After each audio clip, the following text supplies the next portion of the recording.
Chapter 21. A New Departure in Flavorings.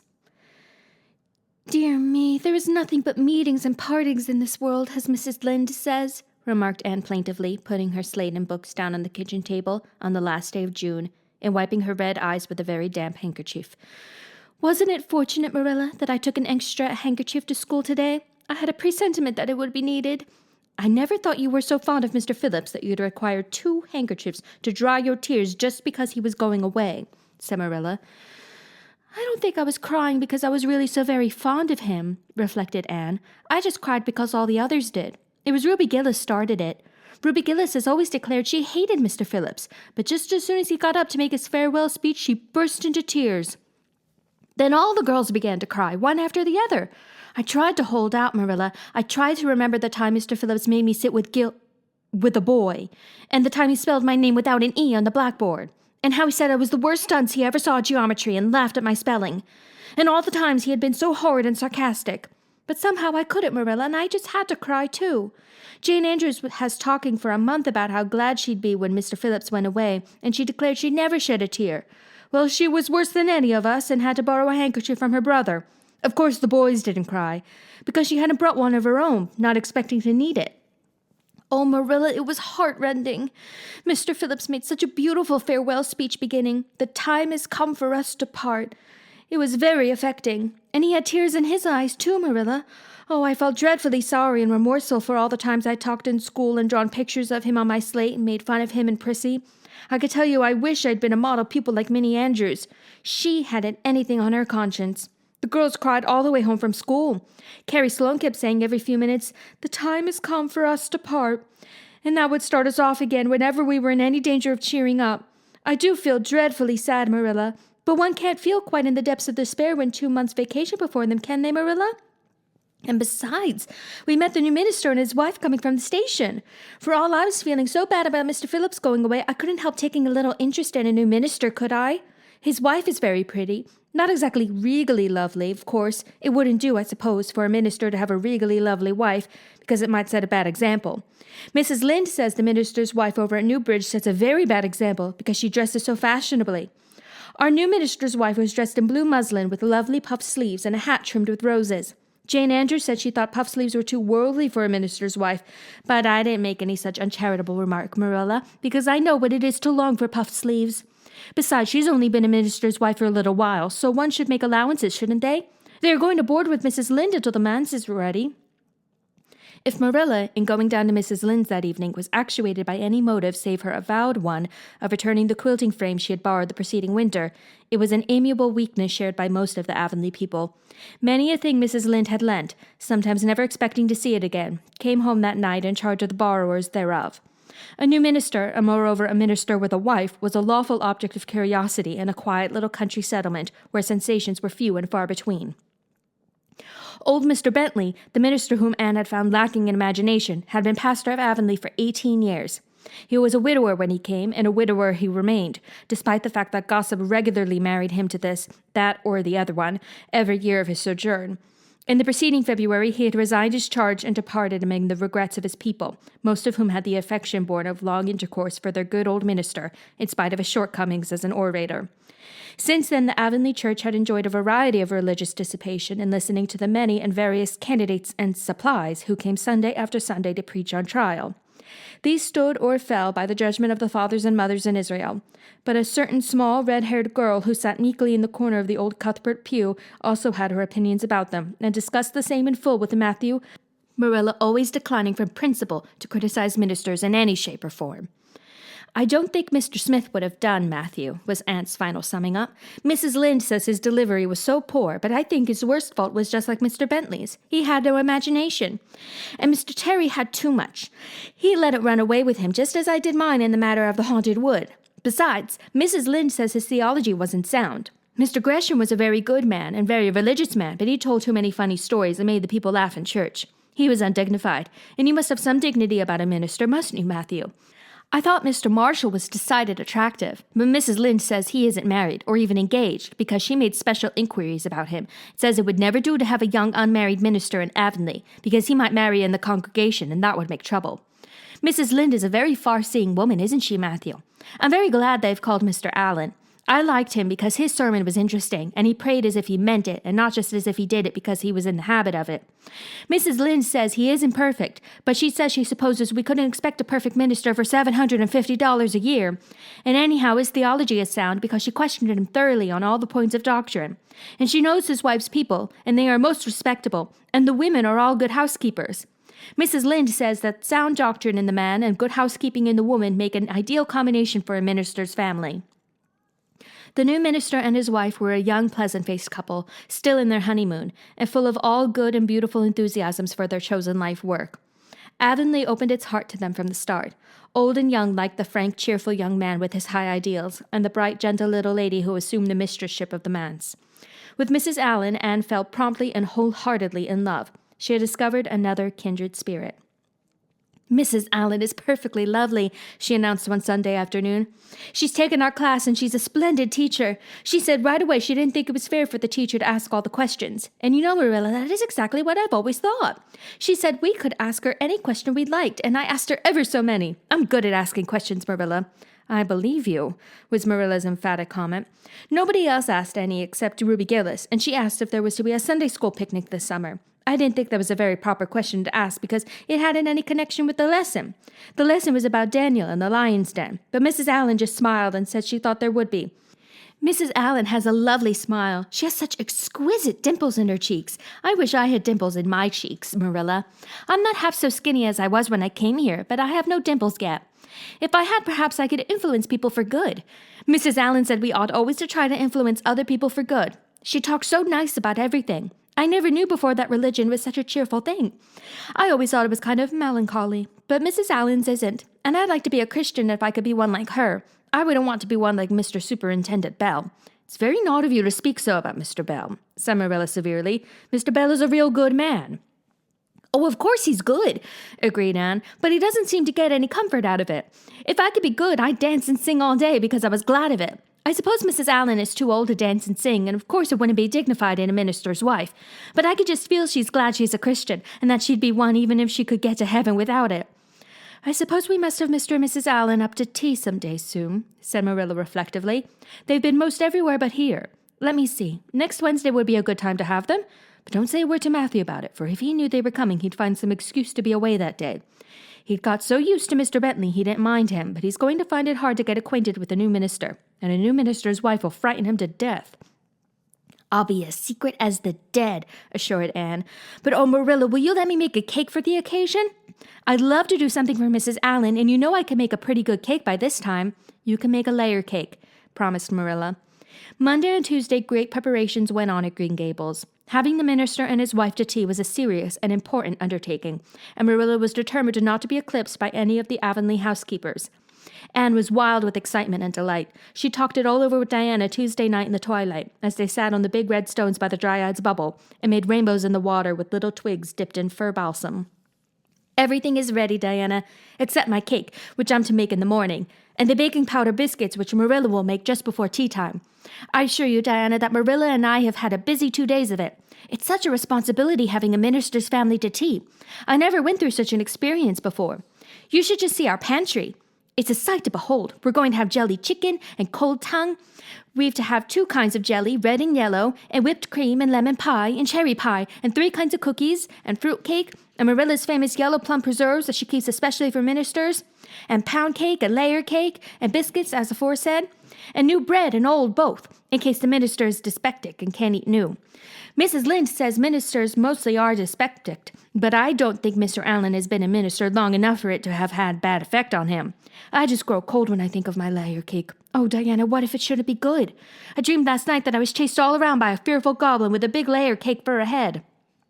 "It'll be good, all right," assured Diana, who was a very comfortable sort of friend. "I'm sure that piece of the one you made that we had for lunch in Idlewild 2 weeks ago was perfectly elegant." "Yes, but cakes have such a terrible habit of turning out bad just when you especially want them to be good," sighed Anne, setting a particularly well-balsamed twig afloat. "However, I suppose I'll just have to trust to Providence and be careful to put in the flour. Oh, look, Diana, what a lovely rainbow! Do you suppose the Dryad will come out after we go away and take it for a scarf?" You know there is no such thing as a dryad, said Diana. Diana's mother had found out about the haunted wood and had been decidedly angry over it. As a result, Diana had abstained from any further imitative flights of imagination and did not think it prudent to cultivate a spirit of belief even in harmless dryads. But it's so easy to imagine there is, said Anne. Every night before I go to bed, I look out of my window and wonder if the dryad is really sitting here, combing her locks with the spring for a mirror. Sometimes I look for her footprints in the dew in the morning. Oh, Diana, don't give up your faith in the dryad. Wednesday morning came. Anne got up at sunrise because she was too excited to sleep. She had caught a severe cold in the head by reason of her dabbling in the spring on the preceding evening, but nothing short of absolute pneumonia could have quenched her interest in culinary matters that morning. After breakfast, she proceeded to make her cake. When she finally shut the oven door upon it, she drew a long breath. I'm sure I haven't forgotten anything this time, Marilla, but do you think it will rise? Just suppose perhaps the baking powder isn't good. I used it out of the new can. And Mrs. Lynde says you can never be sure of getting good baking powder nowadays when everything is so adulterated. Mrs. Lynde says the government ought to take the matter up, but she says we'll never see the day when a Tory government will do it. Marilla, what if that cake doesn't rise? We'll have plenty without it, was Marilla's unimpassioned way of looking at the subject. The cake did rise, however, and came out of the oven as light and feathery as golden foam. Anne, flushed with delight, clapped it together with layers of ruby jelly, and in imagination saw Mrs. Allen eating it and possibly asking for another piece. You'll be using the best tea set, of course, Marilla, she said. Can I fix up the table with ferns and wild roses? I think that's all nonsense, sniffed Marilla. In my opinion, it's the eatables that matter, and not flummery decorations. Mrs. Barry had her table decorated, said Anne, who was not entirely guiltless of the wisdom of the serpent, and the minister paid her an elegant compliment. He said it was a feast for the eye as well as the palate. Well, do as you like, said Marilla, who was quite determined not to be surpassed by Mrs. Barry or anybody else. Only mind you leave enough room for the dishes and the food. Anne laid herself out to decorate in a manner, and after a fashion that should leave Mrs. Barry's nowhere. Having abundance of roses and ferns, and a very artistic taste of her own, she made that tea table such a thing of beauty that when the minister and his wife sat down to it, they exclaimed in chorus over its loveliness. It's Anne's doings, said Marilla, grimly just, and Anne felt that Mrs. Allen's approving smile was almost too much happiness for this world. Matthew was there, having been inveigled into the party only goodness, and Anne knew how. He had been in such a state of shyness and nervousness that Marilla had given him up in despair, but Anne took him in hand successfully that he now sat at the table in his best clothes and white collar and talked to the minister not uninterestingly. He never said a word to Mrs. Allen, but that perhaps was not to be expected. All went merry as a marriage bell until Anne's layered cake was passed. Mrs. Allen, having already been helped to a bewildering variety, declined it, but Marilla, seeing the disappointment on Anne's face, said smilingly, Oh, you must take a piece of this, Mrs. Allen. Anne made it on purpose for you. In that case, I must sample it, laughed Mrs. Allen, helping herself to a plump triangle, as did also the minister and Marilla. Mrs. Allen took a mouthful of hers, and a most peculiar expression crossed her face. Not a word did she say, however, but steadily ate away at it. Marilla saw the expression and hastened to taste the cake. Anne Shirley, she exclaimed. What on earth did you put into that cake? Nothing but what the recipe said, Marilla, cried Anne with a look of anguish. Oh, isn't it all right? All right. It's simply horrible. Mrs. Allen, don't try to eat it. Anne, taste it yourself. What flavoring did you use? Vanilla, said Anne, her face scarlet with mortification after tasting the cake. Only vanilla. Oh, Marilla, it must have been the baking powder. I had my suspicions of that baking powder fiddlesticks. Go and bring me the bottle of vanilla you used. Anne fled to the pantry and returned with a small bottle, partially filled with a brown liquid and labeled yellowly, Best Vanilla. Marilla took it, uncorked it, and smelled it. Mercy on us, Anne, you flavored that cake with anodyne liniment. I broke the liniment bottle last week and poured what was left into an old empty vanilla bottle. I suppose it's partly my fault. Should have warned you. But for pity's sake, why couldn't you have smelled it? Anne dissolved into tears under this double disgrace. I couldn't.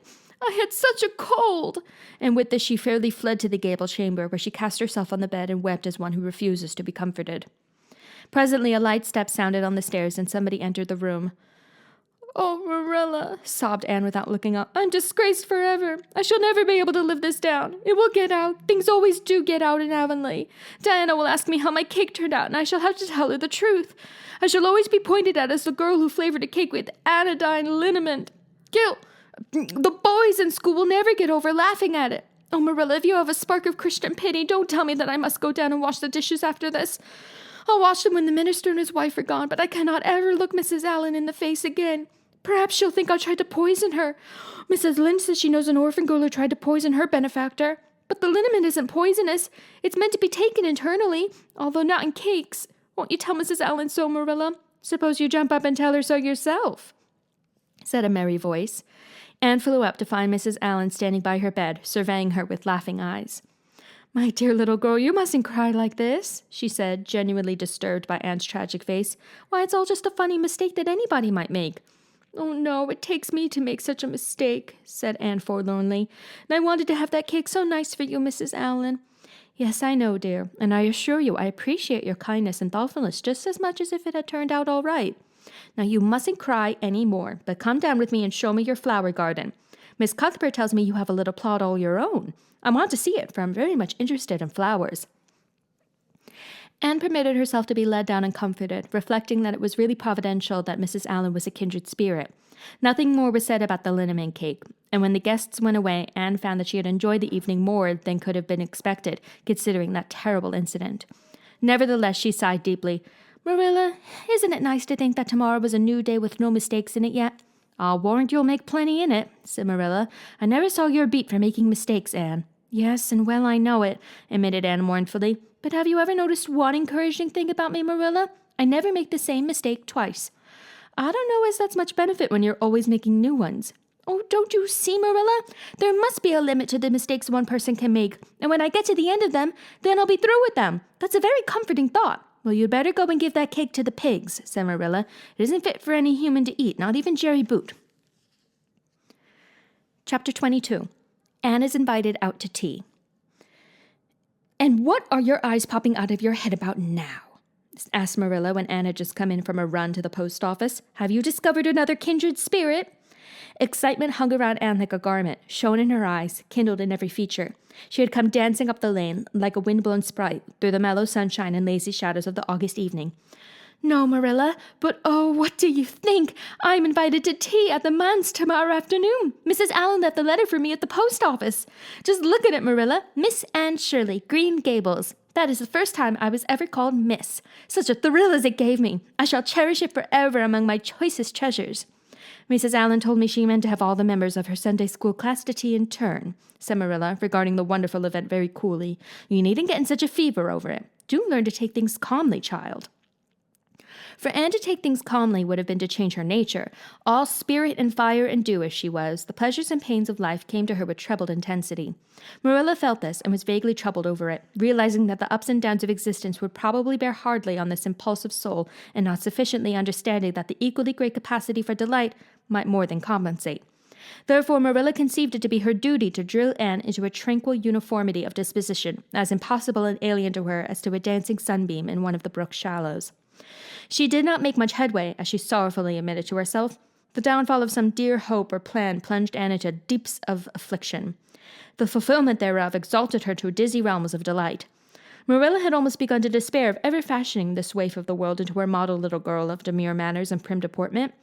Neither would she have believed that she really liked Anne much better as she was. Anne went to bed that night speechless with misery because Matthew had said the wind was round northeast and he feared it would be a rainy day tomorrow. The rustle of the poplar leaves about the house worried her. It sounded so like pattering raindrops, and the dull, faraway roar of the Gulf, to which she listened delightedly at other times, loving its strange, sonorous, haunting rhythm, now seemed like a prophecy of storm and disaster to a small maiden who particularly wanted a fine day. Anne thought that the morning would never come. But all things have an end, even nights before the day on which you are invited to take tea at the manse. The morning, in spite of Matthew's predictions, was fine, and Anne's spirits soared to their highest. Oh, Marilla, there is something in me today that makes me just love everybody I see, she exclaimed as she washed the breakfast dishes. You don't know how good I feel. Wouldn't it be nice if it could last? I believe I could be a model child if I were just invited out to tea every day. But oh, Marilla, it's a solemn occasion, too. I feel so anxious. What if I shouldn't behave properly? You know, I never had tea at a manse before, and I'm not sure that I know all the rules of etiquette, although I've been studying the rules given in the etiquette department of the Family Herald ever since I came here. I'm so afraid I'll do something silly, or forget to do something I should do. Would it be good manners to take a second helping of anything if you wanted to very much? The trouble with you, Anne, is that you're thinking too much about yourself. You should just think of Mrs. Allen and what would be nicest and most agreeable for her. said Marilla, hitting for once in her life on a very sound and pithy piece of advice. Anne instantly realized this. You are right, Marilla. I'll try not to think about myself at all. Anne evidently got through her visit without any serious breach of etiquette, for she came home through the twilight under a great high-sprung sky gloried over with trails of saffron and rosy cloud, in a beatified state of mind, told Marilla all about it happily, sitting on the big red sandstone slab at the kitchen door, with her tired curly head in Marilla's gingham lap. A cool wind was blowing down over the long harvest fields from the rims of furry western hills and whistling through the poplars. One clear star hung above the orchard, and the fireflies were flitting over in Lover's Lane, in and out among the ferns and rustling boughs.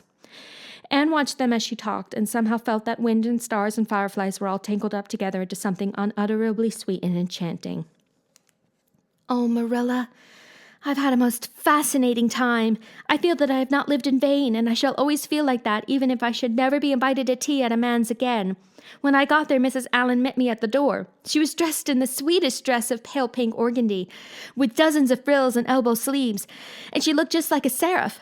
I really think I'd like to be a minister's wife when I grow up, Marilla. A minister mightn't mind my red hair because he wouldn't be thinking of such worldly things. But then, of course, one would have to be naturally good, and I'll never be that, so I suppose there's no use in thinking about it.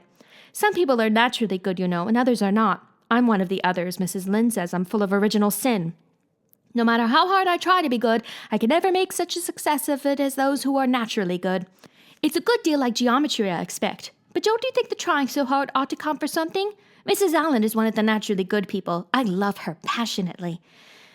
You know, there are some people, like Matthew and Mrs. Allen, that you could love right off without any trouble. And there are others, like Mrs. Lynde, that you have to try very hard to love.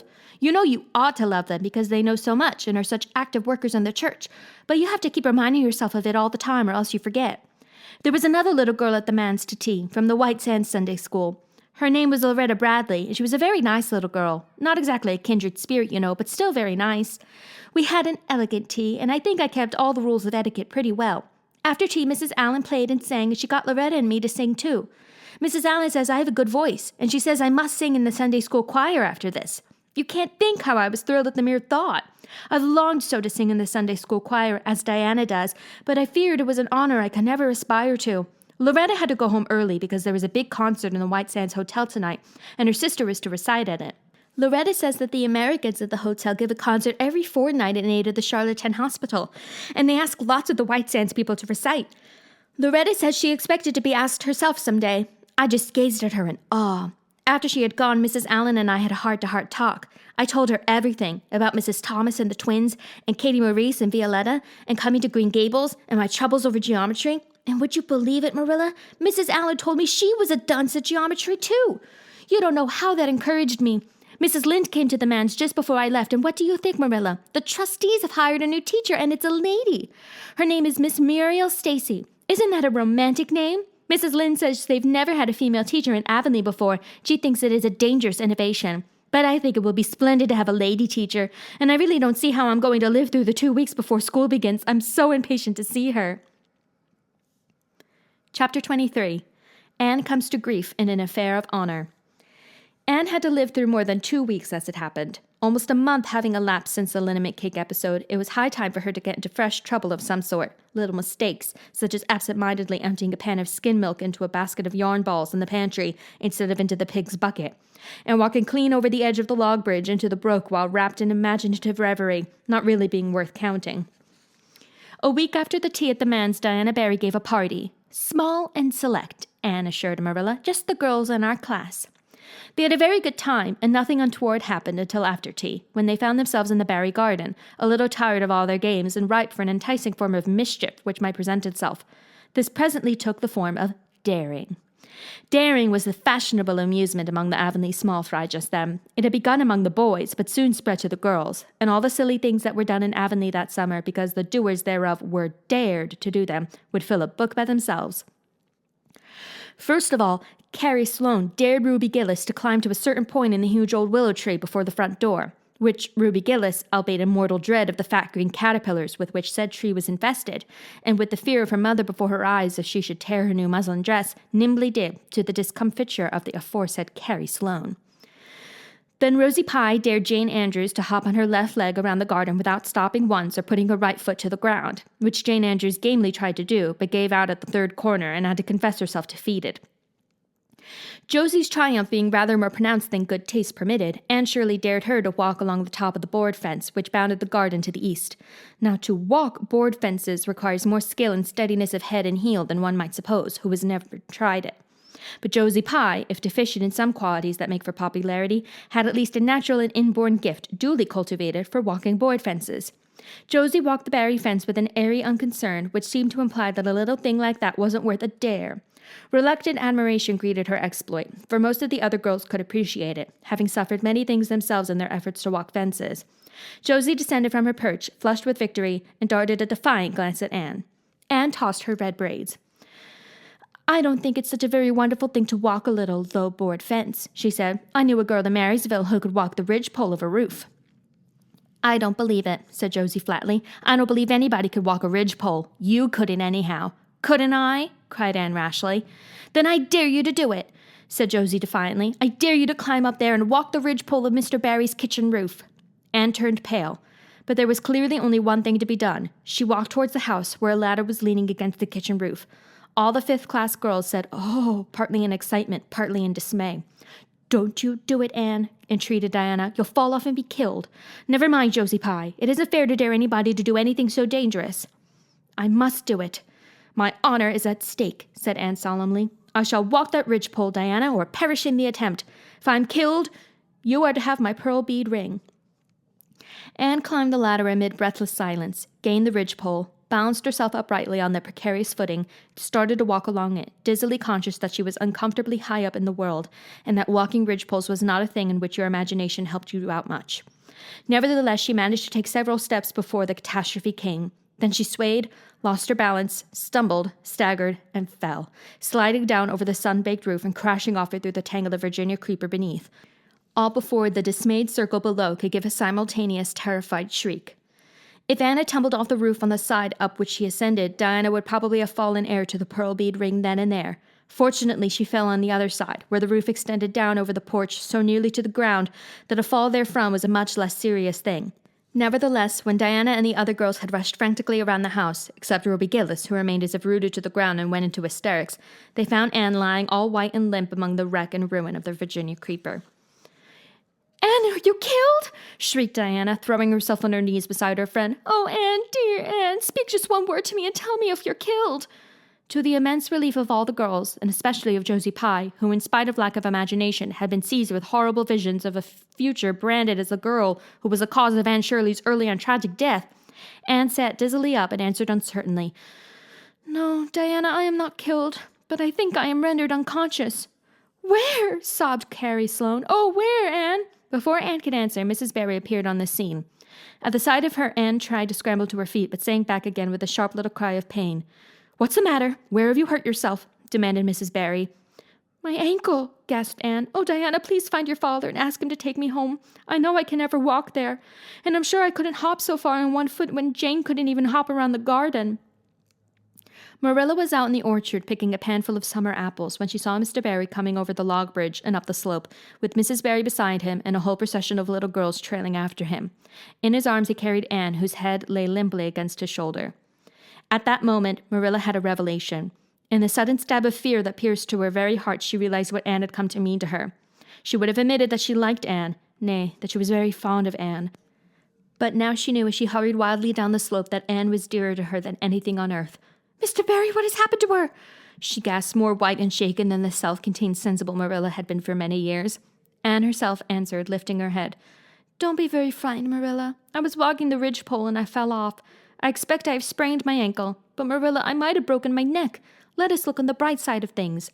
"I might have known you'd go and do something of the sort when I let you go to that party," said Marilla, sharp and shrewish in her very relief. "Bring her in here, Mr. Barry, and lay her on the sofa. Mercy me, the child has gone and fainted."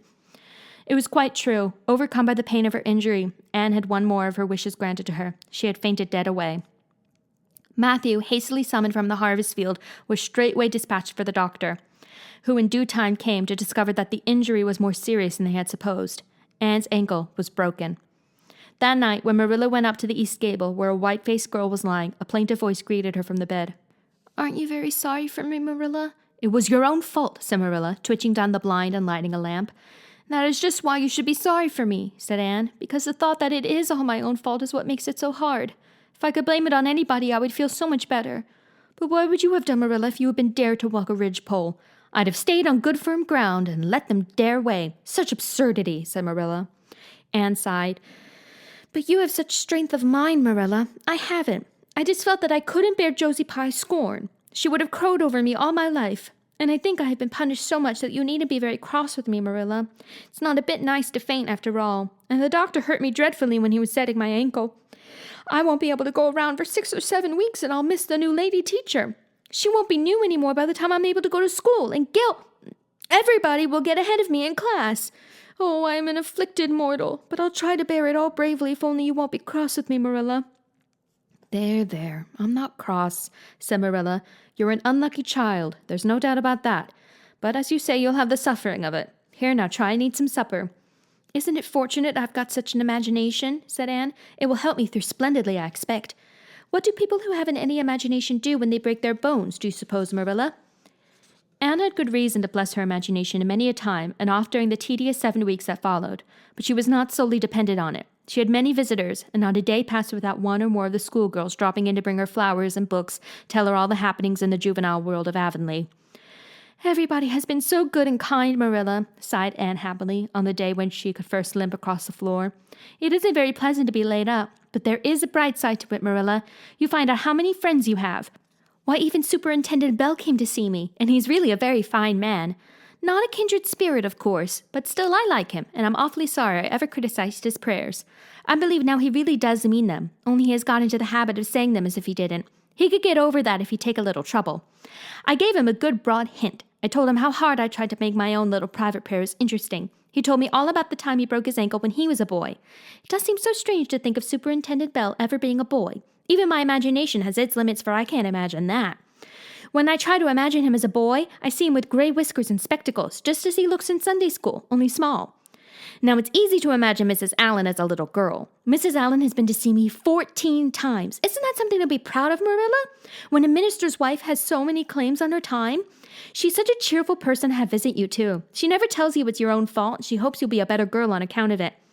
Mrs. Lynde always tells me that when she came to see me, and she said it in a kind of way that made me feel she might hope I'd be a better girl, but didn't really believe I would. Even Josie Pye came to see me. I received her as politely as I could, because I think she was sorry she dared me to walk a ridgepole.